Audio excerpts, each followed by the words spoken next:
அருட்பெருஞ்சோதி அருட்பெருஞ்சோதி தனிப்பெரும் கருணை அருட்பெருஞ்சோதி.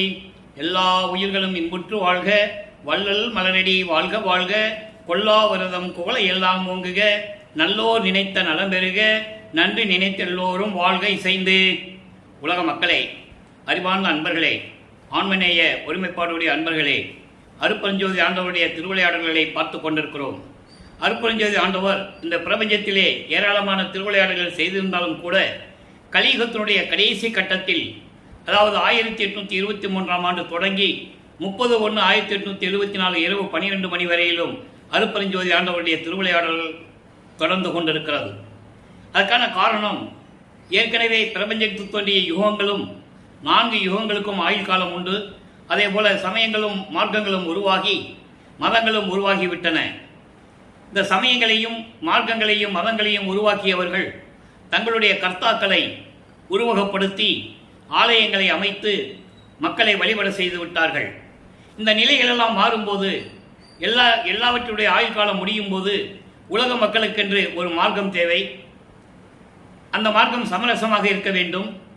உலக மக்கள் எல்லாம் ஒரே நோக்கத்தோடு இன்பமாக வாழ வேண்டும் என்பதற்காகவே அருட்பெருஞ்சோதி ஆண்டவர் சுத்த சன்மார்க்கத்தை நிறுவி அதை தன் மகன் கையில் ஒப்படைப்பதற்காக தன்னிடம் வளர்ந்து கொண்டிருக்கின்ற செல்வ பிள்ளையை ஒரு தாயின் வழியாக இந்த பூலோகக்கு வருவிக்க செய்து திருவிளையாடல் செய்து கொண்டிருந்தார்.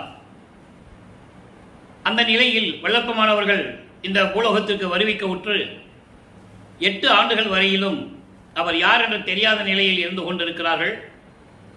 பிள்ளை பெருமானவர்கள் 9வது ஆண்டு தொடக்கத்தில், வருவிக்க உற்று 9வது ஆண்டு தொடக்கத்தில் இறைவன் வந்து மகனை ஆட்கொள்ளுகிறார். ஆட்கொண்டு விட்டு, மகனே உனக்கு முன்பருவம் பின்பருவம் காட்டி அருள் செய்வேன் என்று சொல்லி, அதுவரையில் பூலோகத்தில் இருப்பாயாக என்று சொல்லி மறைந்து விடுகிறார்.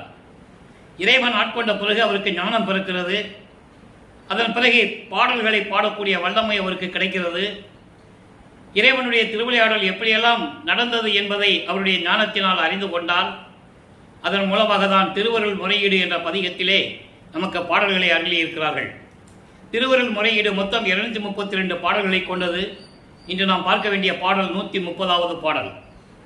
ஒவ்வொரு பாடலிலும் ஏற்கனவே இந்த சமயங்களும் மதங்களும் மார்க்கங்களும் இந்த பிரபஞ்சம் தோன்றிய காலத்திலிருந்தே சிவபெருமானை எப்படி உருவகப்படுத்தினார்கள் என்பதையும், எத்தனை பெயர்களை வைத்து அழைத்து கொண்டிருக்கிறார்கள் என்பதையும் வல்லப்பமானவர் ஒவ்வொரு பாடலிலும் தெளிவாக அருளியிருக்கிறார்கள்.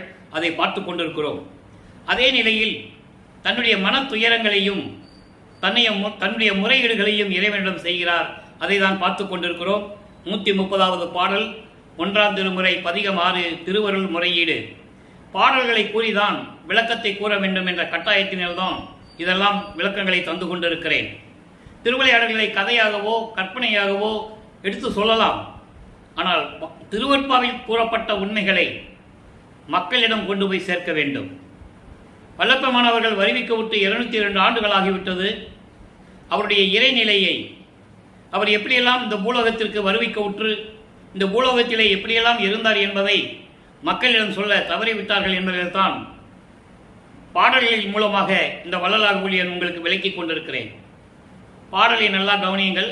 பாடல் புரியாவிட்டாலும் கூட இறைவன் கொடுத்த விளக்கம் மிகவும் எளிமையானது. மை விட்டிடா மணிகண்டா, நிந்தனை வழுத்தும் எண்ணெய் நெய் விட்டிடா உண்டி போல இன்பிலான், மெய்நெறி அறியான் பொய் விட்டிடான் வெம்புலை விட்டிடான், மயல் போகமெல்லாம் கைவிட்டிடான், என்னை கைவிட்டிடேல் வந்து காத்து அருளே என்று பாடலை அருளியிருக்கிறார்கள். இந்த பாடலுடைய விளக்கம் சிவபெருமானை எப்படியெல்லாம் உருவப்படுத்துகிறார் என்பதை தான் பார்த்து கொண்டிருக்கிறோம். மை விட்டிடா மணிகண்டா, நான் ஏற்கனவே கூறியது போல பால்கடலை கடையும் போது, அதாவது அரக்கர்கள் வந்து தேவர்களை துன்புறுத்துகிறார்கள். அரக்கர்களிலிருந்து தேவர்களை காப்பாற்ற வேண்டும். அப்போ தேவர்களுக்கு அமுதம் கொடுக்க வேண்டும். அப்போ பால்கடலை ஒரு பாம்பை மத்தாக வைத்து கடையும் போது அமுதம் வருகிறது. அந்த அரக்கன், பாம்பாக இருக்கின்ற அரக்கன், அந்த அமுதத்திலே விஷத்தை கக்குகிறான். என்ன செய்வதென்று தெரியாமல் தேவர்களும் பிரம்மன் முதல் அத்தனை பேருமே காத்து கொண்டிருந்த போது, தவித்து கொண்டிருந்த போது, சிவபெருமான் அந்த அமுதத்திலே இருந்த விஷத்தை மட்டும் எடுத்து உண்டு தன் கழுத்தில் நீர்த்தி கொண்டவர். அதனால்தான் மணிகண்டன் என்ற பெயர் உண்டு. அப்படிப்பட்ட இறைவன், உன்னை நான் வந்து வணங்கிக் கொண்டிருக்கிறேன், நிந்தனை வலுத்தும் என்னை உன்னிடம் அடைந்து உன்னை வணங்கிக் கொண்டிருக்கின்ற என்னை இவன் எப்படிப்பட்டவன் என்று நீ நினைத்துக் கொண்டிருக்கிறாய். அதாவது சாப்பாட்டில் நெய் விட்டு சாப்பிட்டா சுவையா இருக்கும், இன்பமா இருக்கும். அதுபோல நெய் விடாத சாப்பாடு சாப்பிட்டா எப்படி இருக்கும்? சாப்பிட முடியாது.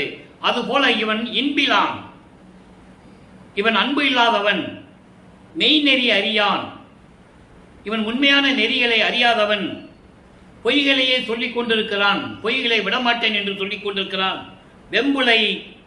வெம்புளை வெட்டியான், தீய செயல்களை செய்து கொண்டிருக்கிறான், மயல் மோகமெல்லாம் கைவிட்டிடான், மாயைகளையும் மயக்கங்களையும் சுமந்து கொண்டு தெரிந்து கொண்டிருக்கிறான் என்று சொல்லி நீ கைவிட்டு விட்டால் நான் எங்கே போவேன்? இதான் இந்த பாடலுடைய விளக்கம். நான் எங்கே போவேன்? உன்னால வருவிக்க உற்றவன், நான் வெளியே சொல்லவும் முடியல, யார்கிட்ட போய் கையேந்தி நிற்கவும் முடியல, என்னுடைய தேவையை யாரிடம் கேட்கவும் முடியல. இந்த நிலையில் நான் இருந்து கொண்டிருக்கிறேன். நீயும் என்னை இவன் எதற்கும் உபயோகப்படாதவன், பொய்களை சொல்லிக் கொண்டிருக்கிறான், மாயைகளையும் மயக்கங்களையும் விடாமல் தெரிந்து கொண்டிருக்கிறான் என்று நீ கைவிட்டு விட்டால் நான் எங்கே செல்வேன்? விரைந்து வந்து எனக்கு அருள்வாயாக, வந்து காத்து அருளே, விரைந்து வந்து என்னை காத்து அருள வேண்டும் என்று சொல்லி இந்த பாடலை நமக்கு அருளி இருக்கிறார்கள். இதே நிலை தொடர்ந்து கொண்டிருக்கிறது. இப்ப வல்லபெருமானவர்கள் இரண்டாவது எட்டில் இருந்து கொண்டிருக்கிறார். முதல் எட்டில் ஒண்ணுமே இல்லை. வருவிக்க ஒற்று 1ஆம் ஆண்டிலிருந்து 8 ஆண்டுகள் வரைக்கும் எந்த விதமான ஒரு நிகழ்வும் நடக்கவில்லை. அப்போ 9வது ஆண்டிலிருந்து 2ஆம் திருமறை உருவாகிறது. அப்போ வல்லபெருமானவர்கள் 16 ஆண்டுகளுக்குள் இருந்து கொண்டிருக்கிறார். 13வது ஆண்டு திருவொற்றியூருக்கு செல்லுகிறார். மனம் அங்கே போக சொல்லுகிறது. இறைவன் மனதை தூண்டி விடுகிறார். தன் மகனை திருவொற்றியூருக்கு அனுப்ப வேண்டும் என்று சொல்லுகிறார். மனம் சொல்லுகிறது. இவர் திருவொற்றியூர் செல்லுகிறார். அங்கே பாடல்கள் உதயமாகிறது. 2ஆம் திருமுறையிலே இதுவரை 14 பதியங்களை பார்த்திருக்கிறோம். திருவொற்றியூர் செல்லுவதும், திருமுல்லைவாயில் செல்லுவதும், திருவள்ளித்தாயம் செல்லுவதும், இறைவனை முறையீடு செய்வதும் எந்த விதமான பலனும் இல்லை. இறைவன் வரவில்லை. இப்போ பதிகம் 15 கொடைமட புகழ்ச்சி என்ற தலைப்பிலே 10வது பாடலை பார்த்துக் கொண்டிருக்கிறோம். ஏற்கனவே நான் கூறியது போல கொடைமட புகழ்ச்சி என்பது இறைவனிடந்து எப்படியாவது அருளை பெற்ற வேண்டும், அருளை பெற்றுக்கொள்ள வேண்டும் என்ற ஒரு ஆனந்தம், அந்த நிலையில் உருவானதுதான் கொடை மட புகழ்ச்சி. பாடலை கவனிங்க. தாயிலார் என நெஞ்சகம் தளர்ந்தேன், தந்தைவும் திருசன்னதி அடைந்தேன், வாயிலார் என இருக்கின்றீர் அல்லால் வாய் திறந்து ஒரு வார்த்தையும் சொல்லீர், கோயிலாக நின் நெஞ்சகத்து அமர்ந்த குணத்தினீர், எந்தன் குறை அறியீரோ, ஓயிலாது நன் தொண்டருக்கு அருள்வான் ஓங்கு செய் ஒற்றியூர் உடையீரே. இது பாடல். இந்த பாடலை விளக்கம் பாருங்க. அதாவது தாயை இழந்த ஒரு குழந்தை போல, ஒரு தாயை இழந்த மகன் எப்படி இருப்பான், அந்த நிலையில் நான் மனம் அறிந்து நின்று கொண்டிருக்கிறேன். நீ என் தந்தை அல்லவா, தந்தையே உன் திரு சன்னதி அடைந்தால், தந்தையை உனது கோயிலுக்கு வந்தா நீ ஒரு வார்த்தை கூட சொல்லாம இருக்கிறேன். அது மட்டுமல்ல, ஊமை போல இருக்கிறேன்னு சொல்ற, வாயிலார் என இருக்கின்றீர், பேச முடியாத ஊமை போல நீங்க இருந்து கொண்டிருக்கிறீர்கள், வாய் திறந்து ஒரு வார்த்தை கூட சொல்லுவதில்லை. நான் என்ன செய்வேன்? கோயிலாக என் நெஞ்சகத்து அமர்ந்த குணத்தினீர், என் உள்ளத்திலே கோயில் போன்று அமர்ந்து கொண்டிருக்கின்ற இறைவனே. அப்படிதான் அவர் நினைச்சிட்டு இருக்காரு. என்னை இறைவனால் வருவிக்க விட்டவன் இல்லையா, எப்படியாவது ஒரு நாள் நாம் இறைவன் அருளை பெற்றே தீர வேண்டும் என்ற ஒரு உறுதியுடன் இருந்து கொண்டிருக்கிறார். அப்போ அவர் எப்பயுமே இறைவனை நினைச்சிட்டு இருக்கிறாரு. நல்லா புரிஞ்சுக்கணும். அந்த உள்ள கோயிலிலே உன்னை நினைத்துக் கொண்டிருக்கிறேன், எந்தன் குறை அறியீரோ, என்னுடைய என்ன குறை, எனக்கு என்ன தேவை, எனக்கு என்ன செய்யணும்னு உனக்கு தெரியாதா? கோயிலாது நல் தொண்டருக்கு அருள்வான், தொடர்ந்து வணங்குகின்றவர்களுக்கு அடியார்களுக்கு அருளை கொடுத்துக் கொண்டிருக்கிறேன் இறைவனே, திருவொற்றியூரில் விளங்கிக் கொண்டிருக்கின்ற இறைவனே, விரைவில் வந்து எனக்கு அருள்வாயாக. தாயை இழந்த ஒரு குழந்தை போல நான் தவித்துக் கொண்டிருக்கிறேன். உனக்கு தெரியாதா எனக்கு என்ன வேண்டும் என்று சொல்லி இந்த பாடல்களை முறையீடு செய்திருக்கிறார்கள். இப்போ 16 ஆண்டுகள் வரையிலும் இறைவனிடமின்றி எந்த அருளை பெற முடியாமல் நமது பிள்ளை பெருமான் அவர்கள் தவித்துக் கொண்டிருக்கிறார்கள். இப்போ 3ஆம் திருமுறை உருவாகிறது. 3ஆம் திருமுறை உருவாகும் போது வல்லப்பெருமான் அவர்கள் 3வது எட்டில் இருந்து கொண்டிருக்கிறார். 3 24 ஆண்டுகள் வரைக்கும் வல்லப்பெருமான் இறைவனுடைய எந்த அருளையும் பெற முடியாமல் எப்படி தவித்துக் கொண்டிருக்கிறார் என்பதை 3ஆம் திருமுறையிலே நமக்கு அருளி இருக்கிறார்கள். திருவொற்றியூர் செல்லுவதும் இறைவனிடம் முறையீடு செய்வதும் இப்படியே நிலைகள் தொடர்ந்து கொண்டிருக்கிறது. அப்போ இவர் நாரைகளையும் கிளிகளையும் தூது அனுப்புகிறார். அந்த பதியத்தில் நம்ம பார்த்துட்டோம். அடுத்த ஸ்டெப்புக்கு நம்ம போயிட்டு இருக்கோம்.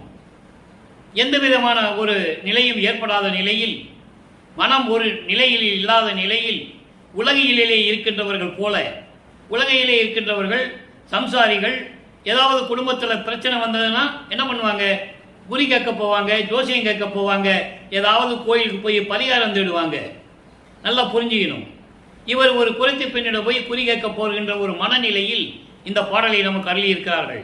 தன்னை ஒரு பெண்ணாகவும் தலைவியாகவும் இறைவனை தலைவனாகவும் உருவகம் செய்து, தலைவன் இன்னும் வீட்டுக்கு வரவில்லையே, தன்னிடமிருந்து தலைவனிடமிருந்து எந்த விதமான சந்தோஷத்தை நாம் பெற முடியவில்லையே என்ற ஏக்கத்தில் குறி கேட்பதற்காக ஒரு புரட்சி பெண்ணிடம் சென்று குறி கேட்பது போல இந்த பாடலை நமக்கு அருளி இருக்கிறார்கள். நல்ல கவனிக்கணும். வன்னி இதழி மலர் சடையார், வன்னி என ஓர் வடிவுடையார், உன்னி உருகும் அவருக்கு எளியார், ஒற்றி நகர்வால் உத்தமனார், கன்னி அளித்தார் தம்மை நானும் கழிப்பேன், கன்னி அளித்தார் தம்மை நானும் கலப்பேன். தன்னை கன்னியை கற்பழித்து விட்டார் என்று சொல்லுகிறார். அதுக்கு விளக்க நான் தரேன். கன்னி அளித்தார் தம்மை நானும் கலப்பேன், கொல்லோ கலவேனோ, துண்ணி மலைவாள் புறமடவாய் புறத்தி பெண்ணே துணிந்து ஓர் குறி நீ சொல்லுவையே. குரத்தி பெண்ணிடம் போய் சொல்ற.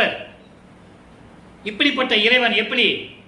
கொன்றை மலரை சடையில் சூடிய இறைவன், நெருப்பு, அதாவது அனலாக விளங்கிக் கொண்டிருக்கின்ற இறைவன், நெருப்பு போன்று அனலாக இருக்கக்கூடிய இறைவன் தன்னை நினைத்து, உண்ணி என்றால் நினைத்து, தன்னை நினைத்து உருகும் அடியார்களுக்கெல்லாம், அன்பர்களுக்கெல்லாம் அருளை கொடுக்கக்கூடிய இறைவன், திருவொற்றியூர் நகரிலே இருக்கின்ற இறைவன்.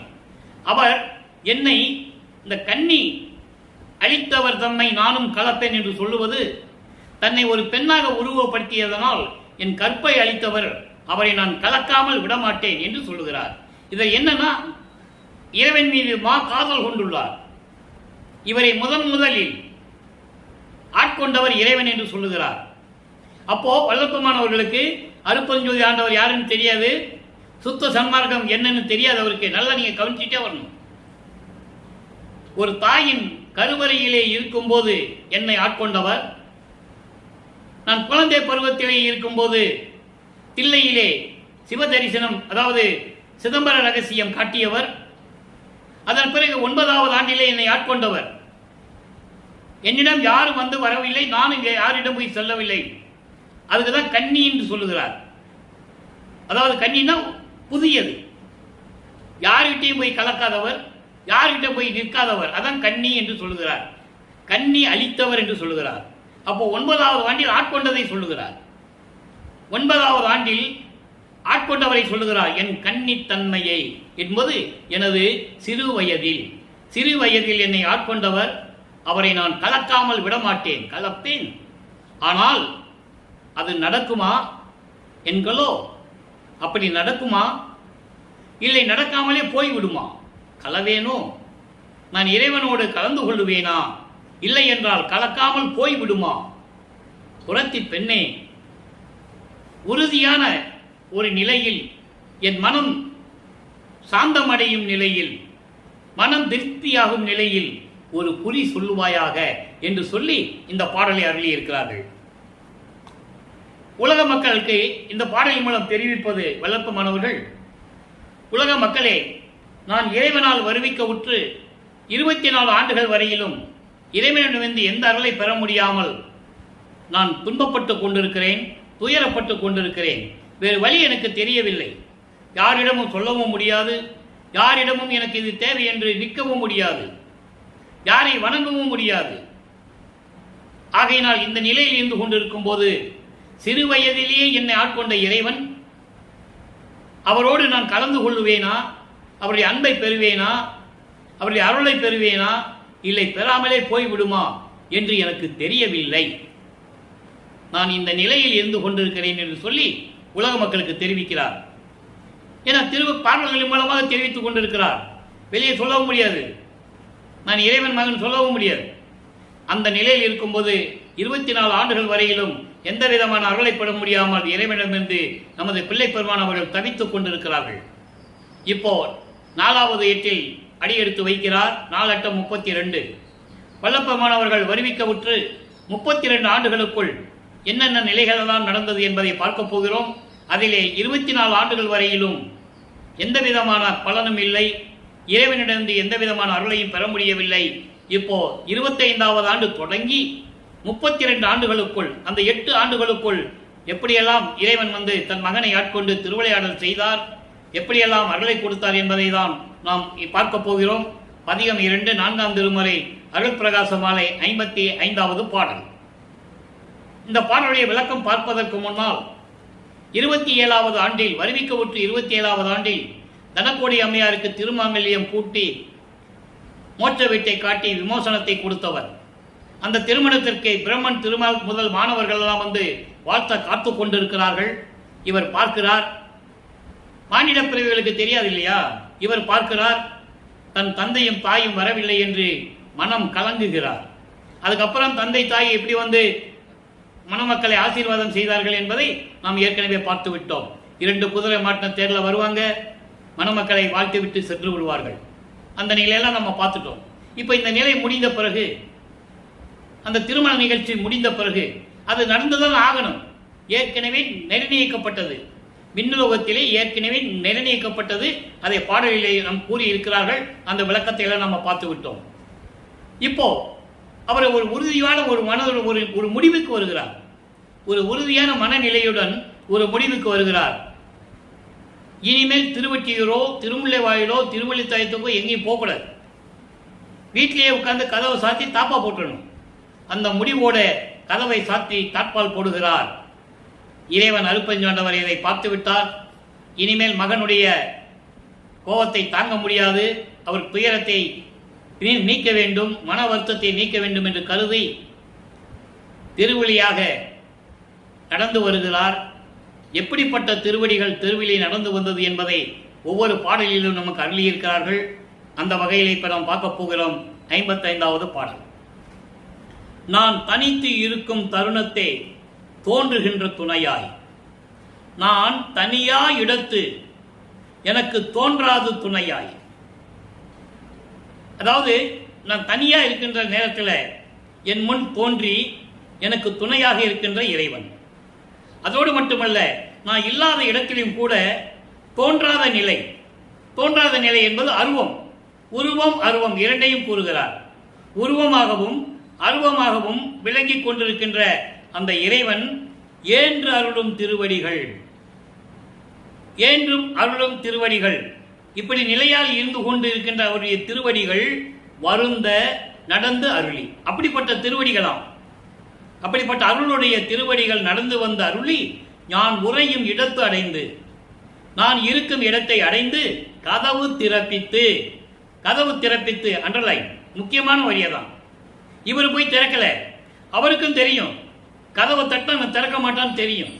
அதனால் தன்னுடைய அருளால் கதவை திறக்க செய்து, அதாவது தாழ்பாவை திறக்க செய்து கதவு திறக்கிறது. கதவு திறந்த உடனே ஆன்ற என்னை அழைத்து, மகனே என்று என்னை அன்பாட அன்போடு மகிழ்வோடு என்னை அழைத்து, அதான் ஆன்ற, என் மகனே என்று மகிழ்ச்சியோடு என்னை அழைத்து எனது கையில் ஒன்று கொடுத்தாய். அதாவது இறைவன் வந்து தன் முன் தோன்றி ஒரு அருள் கொடையை கொடுத்தது பாடலின் மூலமாக உலக மக்களுக்கு தெரிவிக்கிறார். இப்படியெல்லாம் கொடுத்தாய், அறிவிலேயேன் செய்யும் வகை அறியேன், நான் என்ன செய்வதென்று எனக்கு தெரியவில்லை. இது ஒரு அருள் கொடை மகனே, இதை வைத்துக்கொள் என்று நீ சொல்லும்போது நான் என்ன செய்வது என்று தெரியாமல் திகைத்துக் கொண்டிருந்தேன். அதை எப்படி செயலாற்றுவது, எந்த விதமான அருள்கொடை என்று நான் திகைத்துக் கொண்டிருந்தேன் என்று சொல்லுகிறார். அப்படி எப்படிப்பட்ட அருள்கொடை என்பதை பின்னால பார்க்கிறோம். ஒவ்வொரு பாடலிலும் ஒன்று கொடுத்தேன், இதை வாங்கு அதை வாங்குன்னு தான் சொல்லுவார். அதுக்கான பாடலுடைய விளக்கம் 6ஆம் திருமுறை இருக்குது.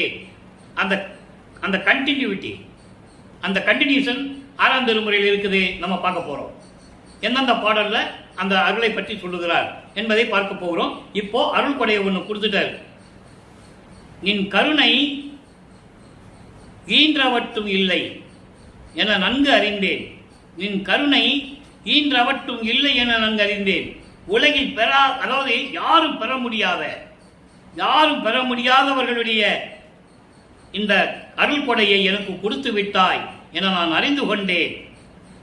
பொதுவில் இன்ப நடம் புரிகின்ற என் உயிர் நாயகனே, திருச்சிற்றம்பலத்திலே திருவிளையாடல் செய்து கொண்டு அருளடனம் புரிந்து கொண்டிருக்கின்ற என்னுடைய உயிர் நாயகனே என்று சொல்லி இந்த பாடலை அருளியிருக்கிறார்கள். ஆக இந்த பாடலினுடைய மைய கருத்து, கதவால் தாப்பா போட்டு உட்கார்ந்துறார், உள்ள திறக்கக்கூடாது. இறைவன் வருகிறார்.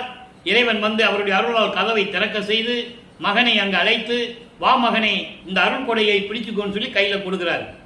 அதை என்ன செய்வதென்று தெரியாமல் நான் திகைத்துக் கொண்டிருக்கிறேன். நின் கருணை ஈன்றவரட்டும் இல்லை என நன்கு அறிந்தேன். அதாவது பெற்றவர்களுக்கு கூட, இந்த உலகியலிலே பெற்றவர்கள் கூட இந்த கருணை இருக்காதுன்னு சொல்ற, அந்த தயவு இல்லை. ஆனால் என் மேல் கருணை கொண்டு தயவு கொண்டு இந்த அருள் கொடையை கொடுத்தாயே இறைவா, திருவிளையாடல் செய்து கொண்டு அருளாட்சி செய்து கொண்டிருக்கின்ற இறைவா என்று சொல்லி இந்த பாடலை நமக்கு அருளியிருக்கிறார்கள். இப்போ நிலைகள் மாறுகிறது. 32 ஆண்டுகள் வரைக்கும் எல்லா நிலைகளும் இருந்த வெள்ளற்பமானவர்கள் 33வது ஆண்டில், அதாவது 5வது எட்டில் அடியெடுத்து வைக்கிறார். 33வது ஆண்டிலிருந்து 40 ஆண்டுகளுக்குள் என்ன நடந்தது? இந்த 32 ஆண்டுகள் முடிந்தவுடனே தனக்கோடி அம்மையாருக்கு தாலி கட்டி அந்த நிலையை அந்த அம்மாவுக்கு காட்டிவிட்டு, அந்த பற்றுகளை அறுத்துவிட்டு, உலகியல் வாழ்க்கையை துறந்து, உலக விடயங்களை துறந்து, உலக ஆசைகளை தொடர்ந்து, அந்த பற்றுகளையும் பற்றற விட்டவர்களும் அம்பலப்பற்று என்று சொல்லுவார். ஞானசரியில் சொல்லுவார், அகவல்ல சொல்லுவார். அந்த பற்றுகளையும் முழுவதுமாக நீக்கிவிட்டு, சமயங்களையும் மதங்களையும் மார்க்கங்களையும் நீக்கிவிட்டு, சமயங்களிலும் மார்க்கங்களில் சொல்லப்பட்ட சங்கற்ப விகற்பங்களை நீக்கிவிட்டு, அதுக்கு முன்னால் என்ன பண்ணிட்டு இருந்தாரு? உருவ வழிபாடு செஞ்சுட்டு இருந்தாரு. சிவபெருமான், சிவாயனமா, நமச்சிவாயா, திருநூறு பூசிக்கிட்டு, உத்ராட்ச மலையை போட்டுட்டு எல்லாம் செஞ்சுக்கிட்டு இருந்தாரு. இதெல்லாம் தூக்கி எரிஞ்சிட்டு அந்த பற்றுகளை விட்டுட்டு, சங்கற்ப விகற்பங்களை விட்டுட்டு, குத்து விளக்கு ஏற்றி சாமி கும்பிடுறது, அதுக்கு பூ போட்டு தேங்காய் பழம் உடைச்சி சாமி கும்பிடுறது, இந்த நிலைகளெல்லாம் விட்டு சுத்த சன்மார்க்கத்தை வாங்குவதற்காக சுத்த சிவஞான விலைக்கு சென்று கொண்டிருக்கிறார். இந்த விளக்கங்களை நம்ம பார்த்துட்டோம். தத்துவங்களை எப்படி கடந்து போனாரு, அங்கே அருப்பஞ்சாண்டவர் எப்படி தன் மகனை வரவேற்று சிங்காசனத்திலே உட்கார வைத்து, அதாவது விண்ணோர்கள் அறிய எப்படிக்கு முடிசூட்டினார், எப்படி அங்கீகாரம் கொடுத்தார் என்பதை எல்லாம் நாம் பார்த்து விட்டோம். இப்போ சுத்த சன்மார்க்கத்தை வாங்கிவிட்டு அவர் பூலோகம் திரும்புகிறார். அருள் விளக்க மாலை அங்கே உருவாகிறது. 6ஆம் திருமுறை பதிகம் 37, அருள் விளக்க மாலை 66வது பாடல். மொத்தம் 100 பாடல்கள் கொண்டது. இன்னைக்கு 66வது பாடலை பார்த்து கொண்டிருக்கிறோம். என் ஆசையெல்லாம் தன் அருள் வடிவம் எனக்கே எய்திட செய்திட்ட அருளி எனையும் உடன் இருத்தி, தன் ஆசையெல்லாம் என் உள்ளகத்தை வைத்து தானும் உடன் இருந்து அருளி கலந்த பெருந்தகையே. தன்னுடைய ஆசையெல்லாம் எனக்கு கொடுத்து, அவருடைய வடிவத்தை எனக்கு கொடுத்து, அருப்பெருஞ்சோதி வடிவம், அருள் வடிவத்தை எனக்கே கொடுத்து அருளி என்னையும் உடன் இருத்தி, என்னையும் கூடையை இருக்க வச்சு, தன் ஆசையெல்லாம் என் உள்ளகத்தை வைத்து, இறைவனுக்கு என்னென்ன எண்ணங்கள் இருந்ததோ இவருடைய எண்ணங்கள் அங்கு பிரதிபலிக்குது. என் உள்ளத்தில் வைத்து தானும் உடன் இருந்து அருளி கலந்த பெருந்தகையே. இன்னும் நிரந்தரமாக கலக்கல, வருவாரு, அப்பப்போ கலந்துக்கிற மகனோட இருப்பாரு, கொஞ்சம் குலாபி பேசுவாங்க, 2 பேரும் தந்தையும் மகனும் உரையாடுவார்கள். அடுத்து என்ன செய்வதென்று இதையெல்லாம் நிலைகள் இருந்து கொண்டிருக்கிறது. அதாவது இறைவன் மகனோட கலக்கிறது அது 6வது எட்டின் முடிவில். அது இன்னும் நம்ம போகலை, இன்னும் நிறைய விளக்கங்கள் இருக்கு. எல்லா பாடலுடைய விளக்கங்களை முடிச்சுட்டு தான் நம்ம அங்கே போக முடியும். அப்போ அப்படிப்பட்ட இறைவனே அண்ணா, அண்ணா என்றால் அன்னையே, தாயுள்ளம் கொண்ட இறைவனே, என் ஆருயிரே, அப்பா என் அமுதே, ஆவா என்று என்னை ஆண்ட தேவா, விண்ணுலகமும் மண்ணுலகமும் எல்லாரும் போற்றும்படி அதிசயிக்கும்படி என்னை ஆண்டு கொண்ட இறைவனே, மெய் சிவமே. மெய் சிவம் என்றால் அருப்பெருஞ்சோதி, பொன்னாரும் பொதுவில் பொன் போன்று தங்கம் போன்று மின்னிக் கொண்டிருக்கின்ற, ஒளிர்விட்டுக் கொண்டிருக்கின்ற சத்தியஞான சபை. அந்த சத்தியஞான சபை இன்னும் இந்த சத்தியஞான சபை கட்டுறதுக்கு நம்ம இன்னும் வரல, அது இன்னும் நாட்கள் இருக்கு. சத்தியஞான சபையில் நடமுறுகின்ற அரசே, புண்ணியனே, என் மொழி பூங்கன்னையும் ஏற்றருளே. நான் சொல்லுகின்ற பாடல்களையும் விண்ணப்பங்களையும் முறையீடுகளையும் ஏற்று எனக்கு அருள வேண்டும் என்று சொல்லுகிறார். ஆக நிலைகள் மாறுகிறது. 32 ஆண்டுகள் இருந்த நிலைகள் சமயங்கள், மதங்கள், மார்க்கங்கள். அந்த நிலையில் இருந்து கொண்டிருந்தார். சுத்த சன்மார்க்கத்தை பெற்ற பிறகு நிலைகள் மாறுகிறது. இறைவன் அருப்பெருஞ்சோதி, ஆதியும் அந்தமில்லா தோன்றிய அருப்பெருஞ்சோதி என்று அகவலிலே கூறுவார். நிறைய பாடல்களிலே உண்டு, அகவலிலும் உண்டு. ஆக இந்த நிலைகள் மாறும்போது இப்ப சுத்த சன்மார்க்கத்தை பெற்றுக்கொண்டார், இறைவனுடைய அருளையும் பெற்றுக்கொண்டார், இறைவனுடைய வடிவம் எனக்கும் வந்துவிட்டது என்று தெரிவித்து விட்டார். இப்போ இறைவனிடமிருந்து அருள் ஆரமுது எப்படி பெற்றுக்கொண்டார், அதனுடைய பாக்கியம் என்ன? 54வது பதிகம் அருள் ஆரமுது 7வது பாடல். ஏன் ஒவ்வொரு பாடலையும் சொல்லி விளக்கம் தரணும்னு ஏற்கனவே உங்களுக்கு நான் விளக்கம் சொல்லிட்டேன். ஏன்னா வெள்ளப்ப மண்டலிய இறைநிலையை மக்களுக்கு சொல்ல வேண்டும். 202 ஆண்டுகளாக அவர் வருவிக்க விட்டதிலிருந்து 202 ஆண்டுகள் வரையிலும் இதுவரையிலும் வல்லப்பமலை பற்றி பொதுப்படையாக பொதுவான நிகழ்ச்சிகளை பற்றி தான் சொன்னார்களே தவிர, இறைவனுடைய அருள்நிலையை கொண்டவர், அவர் இறைவனுடைய மகனாக இந்த பூலோகத்திற்கு வருவிக்க விட்டவர், இறுதியாக தன் மகனோடு தான் பிரிந்த சக்தியோடு மீண்டும் இணைந்து கொண்டார் என்ற நிலையை உலக மக்களுக்கு யாரும் சொல்லவில்லை. அதனாலதான் ஒவ்வொரு பாடலும் சொல்லி உங்களுக்கு விளக்கம் சொல்லிட்டு இருக்கேன். வல்லப்பமான எப்படிப்பட்டவர் என்ற நிலையை மக்களுக்கு உணர்த்த வேண்டும். அருள் ஆரமுத பேரு 7வது பாடல். தன்னேர் இல்லவனே, என்னை தந்த தயாநிதியே. அந்த ஒரு வரிக்கு விளக்கம் சொல்லலாங்க, ஒரு மாசம் பேசணும். என்னை தந்த தயாநிதியே, மண்ணே, மன்றிடத்தே நடம் செய்யும் என் வாழ் முதலே, பொன்னே, என் உயிரே, உயிருள் நிலை பூரணமே, அன்னே, தந்தனையே, அருள் ஆரமுதமும் தந்தனையே. தன்னேர் இல்லாதவனே, தனக்கு நிகர் இல்லாத யாரும் இல்லாத இறைவன். தனக்கு நிகர் யாரும் இல்லை, அவருக்கு நிகர். சுயமாக தோன்றியவர், இந்த பிரபஞ்சத்தை உருவாக்கி எல்லாவற்றையும் படைத்தவர், படைத்தலைவர்களை படைத்து பிரம்மன் முதல் திருமால் முதல் அத்தனை பேரையும் படைத்து 5 தொழில்களையும் அவர்களுக்கு கொடுத்து இயக்க வைத்த இறைவன். ஆண்டவர்களை ஆண்டவன் என்று சொல்லுவார். இவர்களெல்லாம் ஒரு காலத்தில் ஆண்டு கொண்டிருந்தார்கள். இவர்களை ஆண்டவர் அருப்பெருஞ்சோதி, ஆண்டவர்களை ஆண்டவனே என்று சொல்லுவார். அப்படிப்பட்ட இறைவன் என்னை தந்த தயாநிதி. அவரிடம் நான் செல்ல பிள்ளையாக வளர்ந்து கொண்டிருந்த என்னை இந்த பூலோகத்திற்கு தந்த இறைவன். ஒரு தாயின் வழியாக வருவிக்க உற்று இந்த சுத்த சன்மார்க்கத்தை உலக மக்களிடம் சொல்ல வேண்டும் என்பதற்காகவும், உலக மக்களை எல்லாம் இந்த சன்மார்க்கத்தில் சேர்த்து உலக மக்கள் எல்லாம் இன்புற வாழ வேண்டும் என்பதற்காகவும் என்னை தந்த இறைவன், என்னை ஈன்ற தந்தை என்று சொல்லுவார். நீயே என் தந்தை அருளுடையாய், என்னை நேர்ந்து பெற்ற தாயே என்று சொல்லுவார். பல பாடல்கள் உண்டு.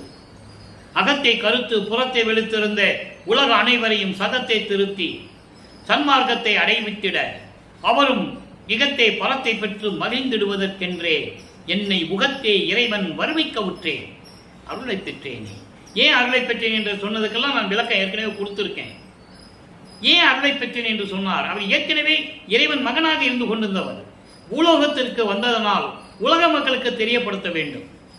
ஒரு தாயின் வழியாக வந்ததனால் எல்லாருமே மானிட பிறவி எடுத்தவன் என்று நினைத்துக் கொண்டிருப்பார்கள். அதை போக்க வேண்டும். அதுக்காக சொல்றாரு, நான் இந்த கலியுகத்துக்கு வந்தேன், நான் இறைவனிடம் அருளை பெற்று விட்டேன், இறைவனால் வருவிக்க விட்டேன், அருளை பெற்று விட்டேன் என்று சொல்லுகிறார். இப்ப இந்த நிலையில் இருக்கும்போது அனுபவ நிலை 57வது பதிகம் 6வது பாடல். அனுபவ நிலை, இறைவனிடம் பெற்ற அனுபவ நிலைகள் உலக மக்களுக்கு சொல்லணும்.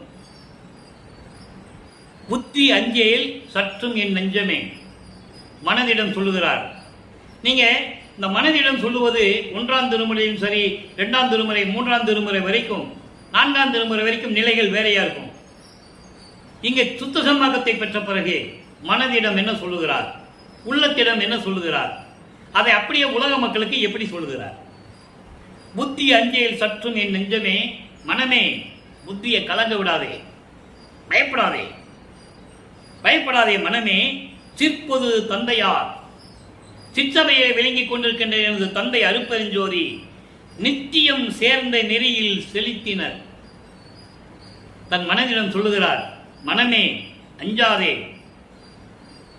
அறிவு இழந்து விடாதே, புத்தி கட்டு விடாதே, புத்தியை கலங்க விடாதே, ஒரே நிலையில் இரு. ஏனென்றால் சிற்றவையில் இருக்கின்ற எனது தந்தை அருப்பெருஞ்சோதி ஆண்டவர் நித்தியம் சேர்ந்த நெறி, அழிவில்லாத நெறி, சுத்த சன்மார்க்க நெறி நம்ம கிட்ட கொடுத்துட்டாரு. நீ கவலைப்படாத. எப்படி சொல்றார் பாருங்க.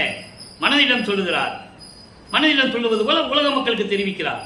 உலக மக்களே, நீங்கள் எதற்கும் கலங்காதீர்கள். சிற்றவையில் இருக்கின்ற தந்தை அருப்பெருஞ்சோதி ஆண்டவர் என்னிடம் சுத்த சன்மார்க்க நெறியை கொடுத்து விட்டார். நானும் உங்களை சுத்த சன்மார்க்க நெறியில் சேர்ப்பேன்.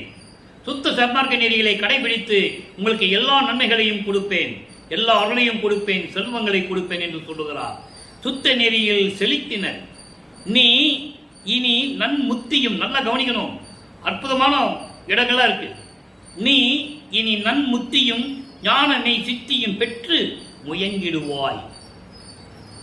மனதிடம் சொல்கிறார், மனமே நீ முத்தி மட்டும் அடைவது மட்டுமல்ல, அதுக்கு பிறகு ஞான சித்தின்னு ஒன்று இருக்கு.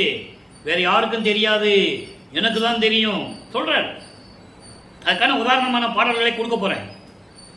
எல்லாம் ஏமாந்துட்டாங்க, முத்தி தான் பெருசுன்னு சொல்லி ஏமாந்துட்டாங்க. நீ ஏமாந்துடாதே. ஞான சித்தின்னு ஒன்று இருக்கு, அது சுத்த சன்மார்க்கத்தில் தான் இருக்கு. அப்படிப்பட்ட பெற்று முத்தியை பெற்று ஞான சித்தியை பெறுவதற்கு நீ முயற்சி செய்ய வேண்டும். அப்ப என்ன பண்ணணும்? சமயங்களிலும் மதங்களிலும் மார்க்கிலிருந்து வெளியே வரணும். அங்க இருந்த முத்தி மட்டும்தான். சமாதியாகலாம், ஜீவ சமாதியாகலாம், முத்தி அடைஞ்சிடலாம், அவ்வளவுதான். அந்த நிலையோட முடிஞ்சு போச்சு. 12வது நிலையோட முடிஞ்சு போச்சு எல்லாமே. அப்ப நீ ஞான சித்தியை பெறணும்னா சுத்த சன்மார்க்கத்துக்குள்ள வரணும். நீ முயற்சி செய்யி சொல்ற. முயங்கிடுவாய். சத்தியம் சத்தியம் சத்தியம் சத்தியம் சத்தியமே. யார் சொன்னது? பிரபஞ்சத்தில் இறைவன் மக்கள்கிட்ட யாராவது சத்தியம் பண்ண பார்த்துருக்கீங்களா?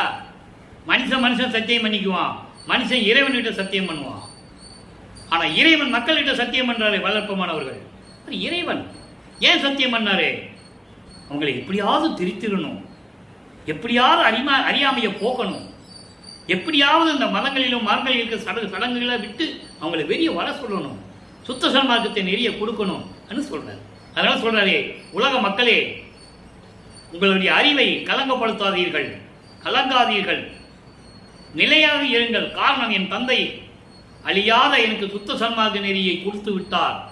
நானும் உங்களை சுத்த சன்மார்க்கத்தில் சேர்ப்பேன். நீங்களும் முயற்சி செய்ய வேண்டும். முத்தியோடு மட்டுமல்ல, சுத்த சன்மார்க்கத்தில் இருந்து கொண்டு ஞான சித்தியம் நீங்கள் பெற வேண்டும். இது சத்தியம் சத்தியம் சத்தியம். உலக மக்களே, எல்லாரும் சுத்த சன்மார்க்கத்துக்கு வாருங்கள் என்று அழைக்கிறார். அதை நீங்க புரிஞ்சுக்கணும். பாடல் மட்டும் பாடி விளக்கம் சொல்வது நமது நோக்கமல்ல. பாடலில் இருக்கின்ற விளக்கங்களை உலக மக்களுக்கு தெரியப்படுத்த வேண்டும். மனதிடம் சொல்லுவது போல உலக மக்களுக்கு சொல்லிக் கொண்டிருக்கிறார். அதை நீங்க புரிஞ்சுக்கணும். என்னால மனசுல தான் சொல்லிட்டு போனாரு அப்படின்னு. இது நூல் விளக்கம், அதெல்லாம் சொல்றது. இது இறைவன் கொடுத்த சுத்த சன்மார்க்க விளக்கம். உலக மக்களை சுத்த சன்மார்க்கத்துக்கு அழைக்கிறார். இந்த முத்திக்கு அப்புறம் ஞான சித்தி இருப்பதை விளக்கி சொல்ல வேண்டும். அவர் பாடலில் சொல்லுவார். 64வது பதிகம் திருவுந்தியார் கடைசி பாடல் 10வது பாடல்ல சொல்லுவார், முத்தியை பெற்றேன், அம்முத்தியினால் ஞான சித்தியை உற்றேன் என்று உந்திப்பற, சித்தன் ஆனேன் என்று உந்திப்பற. உந்தி என்பது காற்றிலே ஒரு பறக்கக்கூடிய ஒரு சக்தி. அதனிடம் சொல்லுகிறார், நீ பிரபஞ்சத்தில் போய் சொல்லு. நான் நேரடியாக எவ்வளவு சொல்லி பார்த்துட்டேன், யாரும் ஒன்றும் கேட்குற மாதிரி இல்லை, நீயாவது பிரபஞ்சத்தில் போய் சொல்லுன்னு சொல்ற. எப்படி? அதாவது நான் சமயங்களிலும் மதங்களிலும் மார்க்கங்களில் இருக்கும்போது, அந்த 12 நிலைகளில் இருக்கும்போது முத்தி என்ற ஒரு நிலை எனக்கு தெரியும், அதை நான் பெற்றுவிட்டேன். ஆனால் இந்த முத்திக்கு அப்புறம் ஞான சித்தி என்று ஒரு நிலை இருக்கிறது. அந்த நிலை சுத்த சன்மார்க்கத்தை பெற்ற பிறகு நான் தெரிந்து கொண்டேன். அதனால் ஞான சித்தியையும் உற்றேன். முத்தி என்பது நிலை, முந்தூறு சாதனம் என்று சொல்லுவார். அதுக்கு முத்தி என்ற ஒரு நிலைக்கு மேல ஒரு நிலை இருக்கிறது. அத்தகைய என்ற அருப்பெருஞ்சோதி என் தந்தை சொன்னார். முத்தி என்ற ஒரு நிலைக்கு அப்புறம் இன்னொரு சித்தி என்ற ஒரு நிலை இருக்கிறது மகனே. சித்தி என்ற நிலை அனுபவ நிலை, நிலை சேர்ந்த அனுபவம். சித்தி நிலை என்பது நிலை சேர்ந்த அனுபவம், கடவுள் நிலை சேர்ந்த அனுபவம். அத்தகைய என்ற அருப்பெருஞ்சோதி என்று சொல்லுவார். நல்லா புரிஞ்சுக்கிட்டீங்க. முத்தி சித்திக்கும் நிறைய வேறுபாடுகள் இருக்கிறது. அதான் திருவந்தியாரில் சொல்றாரு, நான் சமயங்களிலும் மதங்களிலும் மார்க்கங்களில் இருக்கும்போது முத்தி நிலையை தெரிந்து கொண்டேன், அதை பெற்றுவிட்டேன். அதன் பிறகு சித்தி, ஞான சித்தி என்ற ஒரு நிலை இருக்கிறது. அது சுத்த சன்மார்க்கத்தை பெற்ற பிறகுதான் தெரிந்து கொண்டேன், அதையும் பெற்றுவிட்டேன். இறுதியாக சித்தனானே. சித்தன் என்பது கடவுள். நானும் அருப்பெருஞ்சோதி ஆண்டவர் ஆகிவிட்டேன் என்று சொல்லுகிறார். நானும் கடவுள் நிலையை எட்டிவிட்டேன், கடவுளாகிவிட்டேன் என்று சொல்லுகிறார். அதனால்தான் இந்த பாடலை உங்களுக்கு நான் விளக்கம் தர வேண்டிய கட்டாயத்தில் இருந்தேன். இப்போ உங்களுக்கு புரிஞ்சிருக்கும் சுத்த சன்மார்க்கத்தின் நிலை என்ன என்பது புரிஞ்சிருக்கும். அப்ப என்ன பண்ண சொல்றாரு, நீங்க உலக மக்களே, முத்தி மட்டும் உங்களுக்கு இல்லை, ஞான சித்தி இருக்கு, நீங்க முயற்சி செய்யுங்கன்னு சொல்றாரு. மனதிடம் சொல்லுவது போல, மனமே நீ முயற்சி செய்வாயாக என்று மனதிடம் சொல்லுவது போல உலக மக்களுக்கு சொல்லுகிறார். அப்போ நீங்க சுத்த சன்மார்க்கத்துக்கு வரணும். சுத்த சன்மார்க்கம் என்பது ஒரு தனிப்பட்ட மார்க்கம், எந்த சமயங்களையும் மதங்களையும் மார்க்கங்களையும் சாராத ஒரு மார்க்கம். இந்த சுத்த சன்மார்க்கம் இறைவனால் ஏற்பட்ட மார்க்கம். நிறைய வித்தியாசங்கள் இருக்கு. அதனால மக்களுக்கு அறியாதபடி செக்ஸ் இதுக்கு முன்னால் இருந்தவர்கள் செய்து விட்டார்கள். கீழே இருந்துதான் வரணும், கீழே இருந்துதான் வரணும். வல்லப்பம்மன் அப்படிதான் இருந்தாரு சரி. அதுக்கப்புறம் வேண்டான்னு சொன்னாரே, மக்கள்கிட்ட சொல்லணும்ல. வல்லப்பம்மன் என்ன சொல்றாருன்னா, இறைவன் என்ன சொல்றாருன்னா, உலக மக்களே, உங்களுக்கு சமயங்களும் மதங்களும் மார்க்கங்களில் இருப்பது உங்களுடைய சுதந்திரம், யாரும் தடுக்க முடியாது. சமயங்களையும் மார்க்கங்களையும் மதங்களையும் சார்ந்து கொண்டிருக்கின்றவர்கள் அவர்களுக்கு ஏற்றபடி அவர்களுக்கு ஏற்ற கர்த்தாக்களிடம் அருளை பெற்றுக் கொள்ளலாம். ஆனால் சுத்த சன்மார்க்கம் அப்படி அல்ல. சுத்த சன்மார்க்கம் இறைவனுடைய அருளை நேரடியாக பெறக்கூடியது. சமயங்களிலும் மார்க்கங்களையும் மதங்களையும் தீட்சை வாங்கணும், குருன்னு ஒருத்தரை வச்சுக்கணும், அந்த குரு கிட்ட போய் தீட்சை வாங்கணும். ஆனால் சுத்த சன்மார்க்கத்தில் குரு கிடையாது, இறைவன். நேரடியாக இறைவனிடம் போய் சந்திக்கலாம். மறுபிறவி இல்லை, மரணமில்லா பெருவாழ்வில் இருக்கலாம். இந்த நிலையை தான் சுத்த சன்மார்க்க நிலையை உலக மக்களுக்கு தெரிவிக்கிறார் நம்மளையெல்லாம் படைத்து காத்து கொண்டிருக்கின்ற வல்லப்பெருமான் அவர்கள். அடுத்து பாருங்க, இப்படியெல்லாம் அருளை பெற்றுக்கொண்டேன், உனக்கு நான் என்ன கைமாறு செய்ய போறேன்னு சொல்லுவார். தந்தையும் மகனும் உரையாடுகிறார்கள். தந்தையை போற்றி புகழுகிறார் மகன். தந்தையே, நான் மன நிறைவோடு இருக்கிறேன், எல்லாரையும் எனக்கு கொடுத்து விட்டாய், நான் என்ன உனக்கு கைமாறு செய்ய போகிறேன் என்று எனக்கு தெரியவில்லை. அப்ப தந்தை சொல்லுவார், நீ எதுவும் செய்ய வேண்டாம் மகனே, நான் இட்ட காரியங்களை ஒழுங்காக நீ செய்து கொண்டிருக்கிறாய், அதுவே எனக்கு மன திருப்தியாக இருக்கிறது, உன்னை நான் பாராட்டுகிறேன் என்று சொல்லுவார். அந்த பாடலாம் இருக்குது, அதை பின்னால் பார்க்க போறோம். இந்த கைமாறிமை பாடத்துல என்ன சொல்றாரு அப்படிங்கிறத பார்க்க போறோம். துரும்பினில் சிறியேன், வஞ்சம் சூழ்ந்த நெஞ்சகத்தேன், செய்த பெரும் பிழை அனைத்தும் அந்தோ பெரும் குணமாக கொண்டாய்.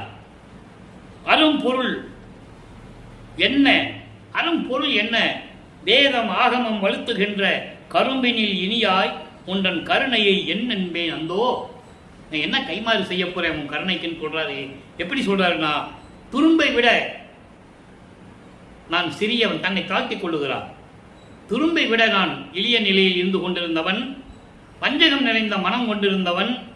அப்படி நான் செய்த பெரும் பிழைகள் எல்லாம் சமயங்களிலும் மதங்களிலும் மார்க்கங்களிலும் நெறிகளை பின்பற்றி கொண்டு 32 ஆண்டுகள் வரைக்கும் நான் வருவிக்க உற்று 32 ஆண்டுகள் வரைக்கும் நான் இருந்து கொண்டிருந்தேனே, அந்த பிழைகளை எல்லாம் மன்னித்து பொறுத்து அருளி ஐயோ பெரு குணமாக கொண்டாய். வேதங்களும் ஆகமங்களும் அதாவது வேதங்களும் ஆகமங்களும், வேதங்கள் ரிக்வேதம், யசுர்வேதம், சாமவேதம், அதர்வன வேதம் போன்ற வேதங்களும்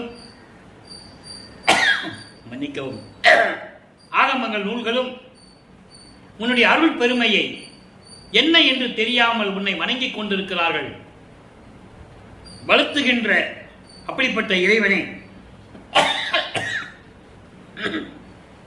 கரும்பினில் இனியாய் உந்தன் கருணையை நான் என்ன என்பேன் என்று கூறி இந்த பாடலை நாம் கருளி இருக்கிறார்கள். அடுத்து உலப்பில் இன்பம். கொஞ்சம் ஜலதோஷம் பிடித்திருப்பதால் கொஞ்சம் இருமல் வருகிறது, மன்னித்துக் கொள்ளவும். 60 உலப்பில் இன்பம் 6வது பாடல். கோடா மறை ஆகமம் ஆதிய கூறுகின்ற சூடா மணியே, மணியுனுள் ஒளிர் ஜோதியே, என் பாடானவை தீர்த்து அருள் ஈந்து நின் பாதம் என்னும் வாடாமலர் என் மூடி சூட்டினை வாழினியே. கோடாமறை ஆகமம் ஆதிய கூறுகின்ற சூடாமணியே, அதாவது தவறாது தொடர்ந்து பற்பல ஆண்டுகள், பல ஆண்டுகள் கற்பங்களும் வேதங்களும் ஆகமங்களும்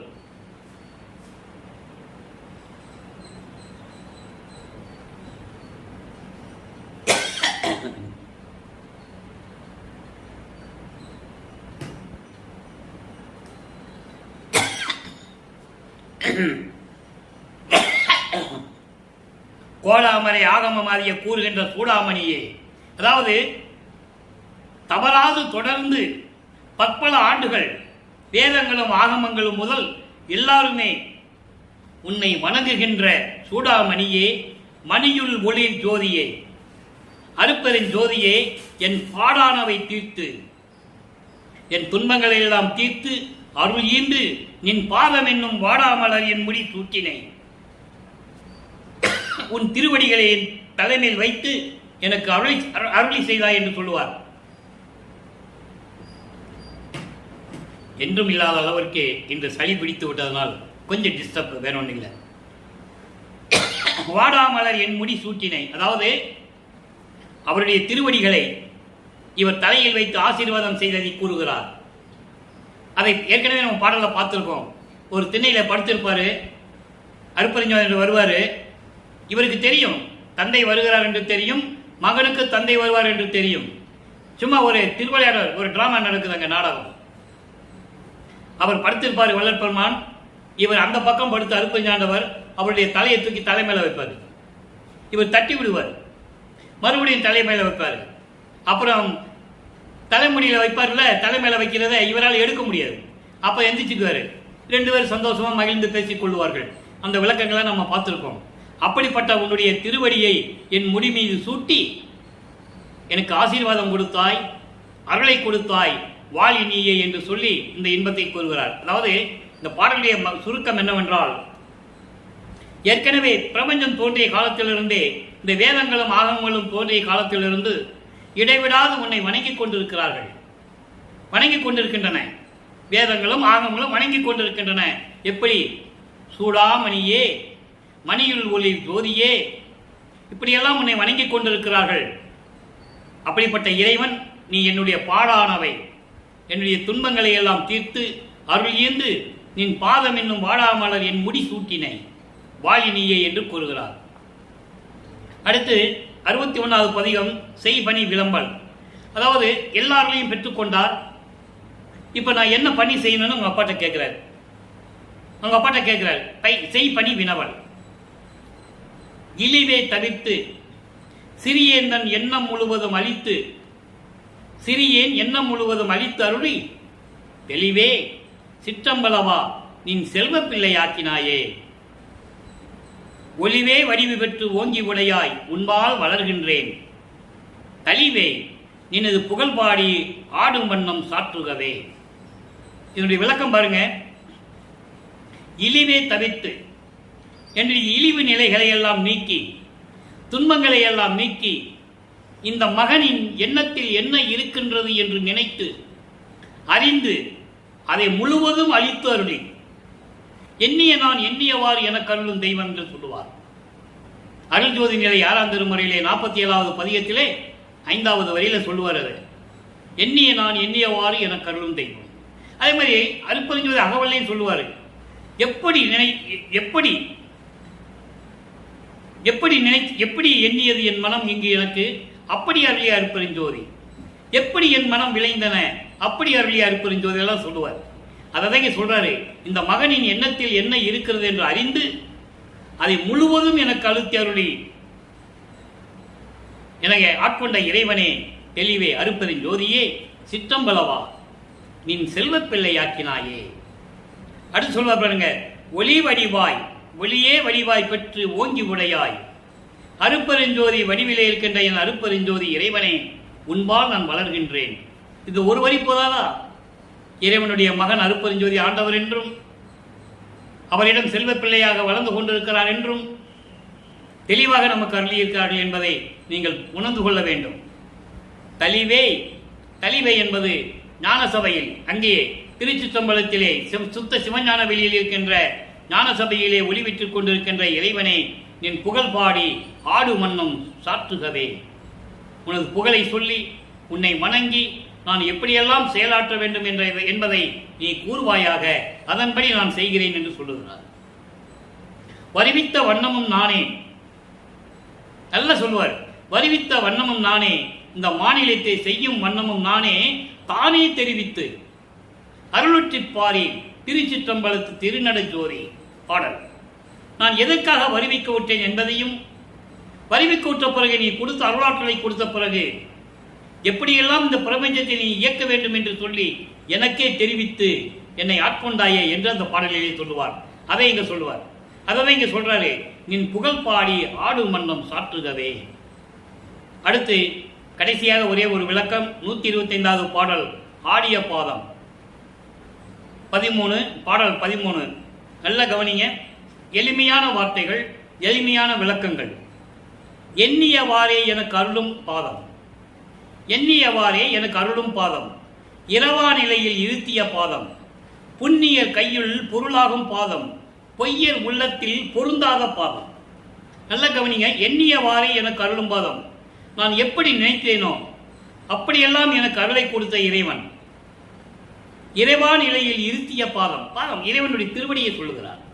இறைவனுடைய திருவடியை சொல்லுகிறார். திருவிளையாடல் செய்து கொண்டிருக்கின்ற திருவடியை சொல்லுகிறார்.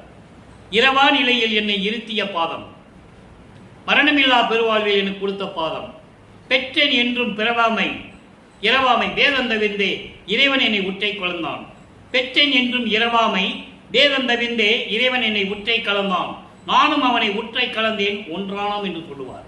அதை இங்க சொல்றாரே, இரவா நிலையில் என்னை இருத்திய பாதம், புண்ணியர் கையுள் பொருளாகும் பாதம். புண்ணியர் என்பது சுத்த சன்மார்க்கத்தை சேர்ந்த அன்பர்கள், அவர்களுக்கு இறைவனாக இருக்கக்கூடிய பாதம். அவர்கள்தான் கொலையும் தவிர்த்து இருக்க முடியும், ஜீவகாரிய ஒழுக்கத்தில் இருக்க முடியும், உயிர் இரக்கத்தோடும் தயவோடையும் இருக்க முடியும். அதை தான் இங்கு கூறுகிறார், புண்ணியர்கள் என்று சொல்லுகிறார். சுத்த சன்மார்க்கத்தை சேர்ந்த அன்பர்கள் புண்ணியர்கள் என்று சொல்லுகிறார். பொய்யர் உள்ளத்தில் பொருந்தாத பாதம். பொய்யர்கள் என்பது வேஷம் போடுகின்றவர்கள், அதாவது சமயங்களையும் மதங்களையும் மார்க்கங்களையும் பின்பற்றி கொண்டும் சுத்த சன்மார்க்கத்தில் இருந்து கொண்டும் வேஷம் போட்டுக்கொண்டு பொய்யாக தெரிந்து கொண்டிருக்கின்றவர்கள். வழப்பமான என்ன சொல்றாருன்னா, நீங்க சமயங்களையும் மதங்களையும் மார்க்கங்களையும் இருந்துக்காங்க, அது உங்களுடைய சுதந்திரம். ஆனால் சுத்த சன்மார்க்கத்துக்கென்று நெறிகள் இருக்கிறது. உருவ வழிபாடை தவிர்க்க வேண்டும், கொலையும் தவிர்த்திருக்க வேண்டும். உயிர்களை கொலை செய்வது, மாமிச உணவுகளை உண்பது, இந்த நிலைகள் எல்லாம் மாறி இருக்க வேண்டும்.